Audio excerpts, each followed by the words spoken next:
they're telling you to stick in the here and now. Okay, things are different here. Things are different now. Imagine a different scenario. You know, sit back and imagine the best case scenario for your reaction, not dependent on other people. How can I handle this situation that's best for me, that protects my energy, right? That keeps me safe, that keeps me happy. I'm trying to think of words here. In a way where I, you know, how do I deserve to treat the situation, right? Always do the right thing because it's the right thing to do. I feel like there was a lot of chaos in this and conflict. Okay, and what you really need to do is be happy. Okay, you're being called to be happy here. Focus on the here and now.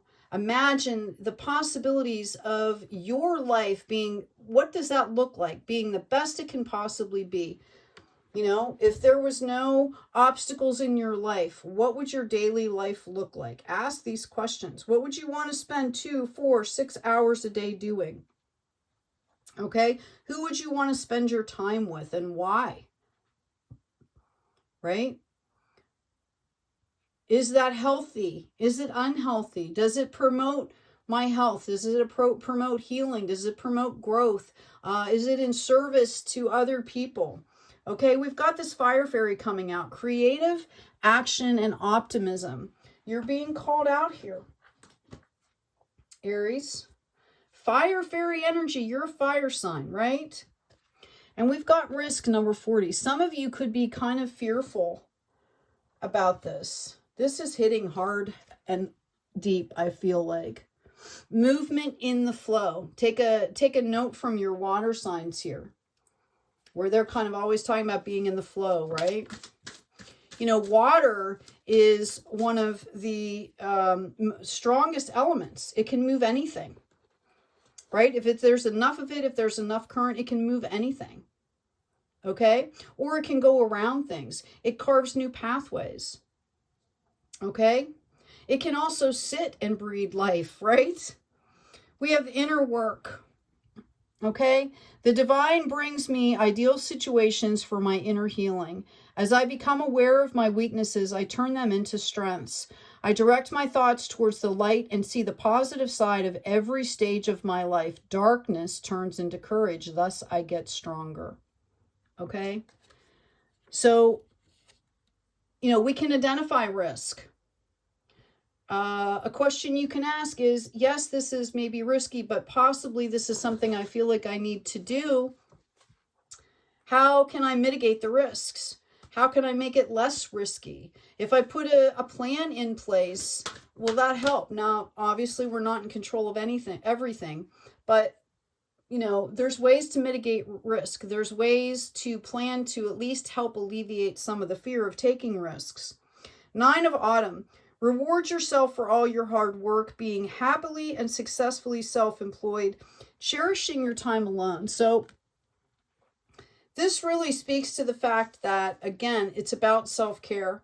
It's about taking that personal inventory and understanding that everybody has a unique soul light. Everybody has gifts to give and a different perspective on things. It's about really aligning with your inner self here and figuring out what is best for you. How can you serve yourself and other people? How can you serve the light, the energy, the planet? We've got New Day coming out. Notice the dragonfly there. I do feel like somebody is going to be moving soon, that you're contemplating a big move here. Yeah, I've got healing energy and I've got self-love. Okay? Aries, this is a pivotal time here. Okay? We've all been kind of learning new behavior patterns and routines and things to kind of level up and take care of ourselves. And this is momentous for you here. Where are you being called to journey to? That doesn't necessarily mean a physical place, right? And you've also got trust your path here. I'm hearing optimism, faith, okay? Creating pathways for goodness to come in and faith to be established. You know, we have to open the pathway so you can see that evidence. I'm also, you know, it's also looking for beauty. I've got true love here. Your wholeness and safety lie within, not from a partner. But this sovereignty actually leads to the deepest intimacy for you to stop using others. Let me stand on my own feet, dear divine, and know true love. Okay, so if you hear people talk about unconditional love, it starts with the self first. All right? If you don't love and respect yourself, if you don't know yourself, then you can't really give yourself to another person. And without that, you really can't have a partnership. And I'm speaking romantically, of course, or intimacy, right?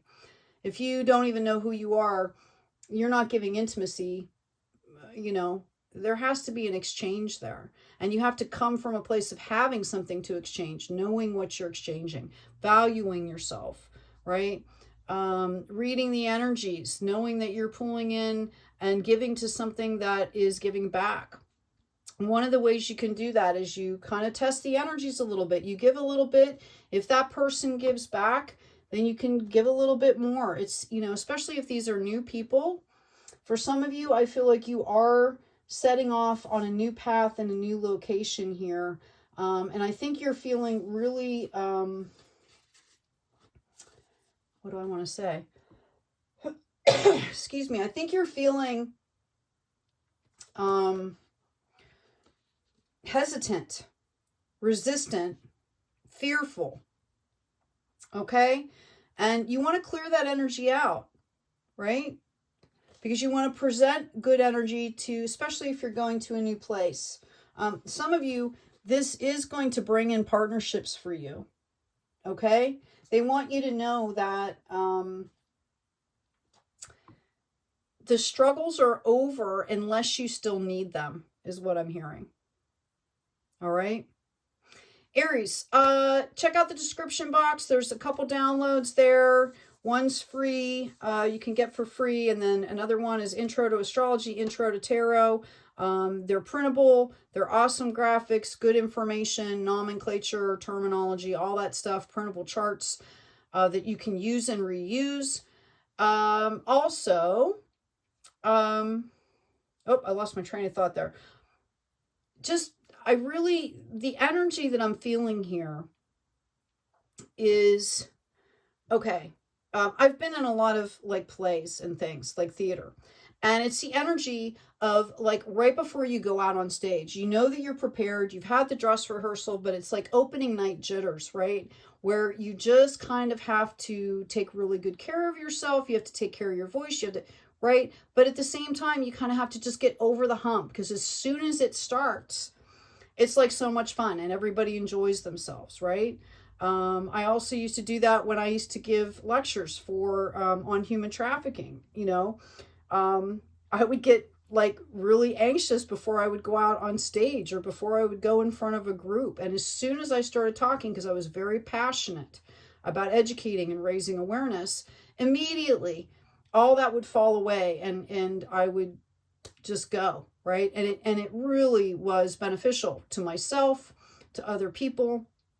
Okay, so I'm getting like opening night jitter type thing for you, Aries. All right, trust the path. Hey, take good care of yourselves, take good care of each other, and as always, be kind out there.